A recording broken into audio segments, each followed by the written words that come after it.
Music review. This is the 1973 debut release by 10cc. A little bit of background. Three of the 10cc were childhood friends in the Manchester area. As boys, Godley and Creme knew each other quite well, and Goodman and Godley attended the same secondary school, and their musical enthusiasm led to them playing at a local Jewish lads brigade. A little bit later, towards the mid to late 60s, Goodman had made a name for himself as a hit songwriter and was responsible for such hits as Heart Full of Soul, For Your Love, and Evil Hearted You, recorded by the Yardbirds. He also wrote Look Through Any Window and Bus Stop for the Hollies, and No Milk Today, East West, and Listen People for Herman's Hermits, all three bands very successful. Guitarist Stewart, however, had been a member of the Wayne Fontana and the Mindbenders, who'd also had a collection of hits. And when Fontana left, the Mindbenders continued with Stewart on lead vocals, and they had a mega hit with A Groovy Kind of Love in December 65. And he also made an appearance in the film To Serve With Love in 1967. So by 69, all four of the 10cc lineup were working together regularly at Strawberry Studios. And then the Goldman was in demand to write lots of bubblegum songs for an American label, and the other three, Godley, Creme and Stewart, recorded a single called The Neanderthal Man by a band named Hot Legs, which became a hit in the UK and got to number 2. So to the debut album, just called 10cc.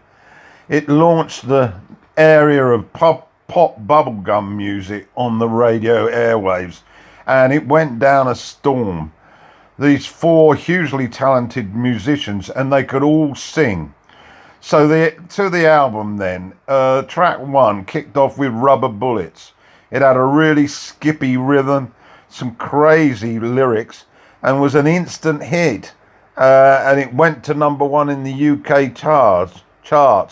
10cc were on everyone's radar. However, it had a hitch. The government weren't too happy with the title and banned it. This reflected the current problems that the British Army were having in Ulster and the use of such things as rubber bullets. However, it didn't thwart their increased popularity. And this is really illustrated in this song with the variety of vocal styles evident. 4 great singers. So to the second track on the album, and it's called Johnny Don't Do It. And it took us back to the late 50s, very Phil Spector-ish, with a James Dean-like harmonic adolescent tragedy to the song. It was a perfect fit with another hit on this album, Donna, which I'll discuss later. And when I hear it, I close my eyes and imagine American radio in the late 50s. It's irresistible, it's symphonic, and of course the story is pure theatre. To track 3 then, Sand in My Face, with its surfboard references and those Beach Boy harmonies, but with those tongue-in-cheek lyrics, pure pop. It had dynamic tension in the chords. It made a man out of you. Adolescent insecurity explored, and frenetic decision-making by these youngsters. The beat skips along wonderfully. So to that track 4, the exquisite Donna. It was straight out of Spector's top drawer, contrasting lead, bass and soprano singing, all delicately linked with that tiptoe-like rhythm and telephone ringing for effect, and that finale, bluesy, and a bit like Macca's Oh Darling. and the doo-wop, of course, which was now arrived and alive in Manchester. Yes, it was a parody, but everybody loved it. And what was the girl singer's name? Yeah, well, less of that. On to track 5, Dean and I. It's a catchy pop sunshine record with American lyrics. And yes, you are a high school student in California in the late 50s all over again. Love affairs with teachers and students was always a tasty topic.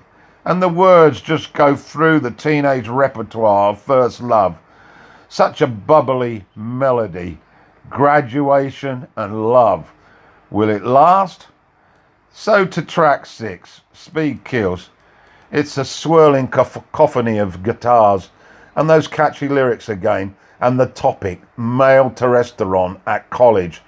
Neurotic lead guitar solos hits your brain cells and a midsection, and the incessant rhythm guitar riff, explosive and a great song.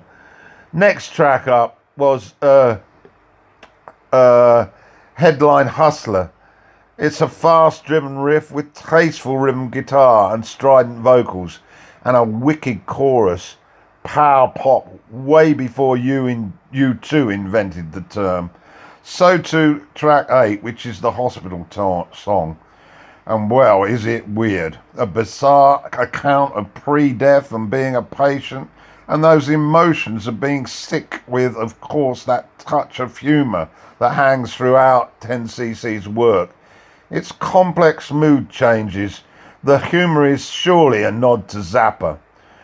To track 9, Ships, is a rhythmic churl, and its skippy beat interlocks with piano, strings and other assorted noises, with that chorus grasping your attention, garish and, well, very, very catchy. And to the finale then, track 10, Fresh Air for My Mama. It's one of the best ballads they did, with that Beach Boy chorus straight off Surf's Up. The lead is emotionally packed. It signs off this first set of songs with confidence and talent, laid back and with that Beach Boys influence all over the strings. So the first album, it was a vehicle, a platform for 4 or 5 years of unadulterated success.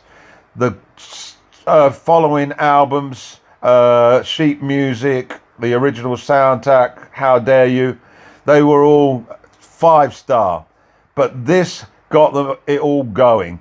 A great album, and I suggest you get to listen to it. 10cc.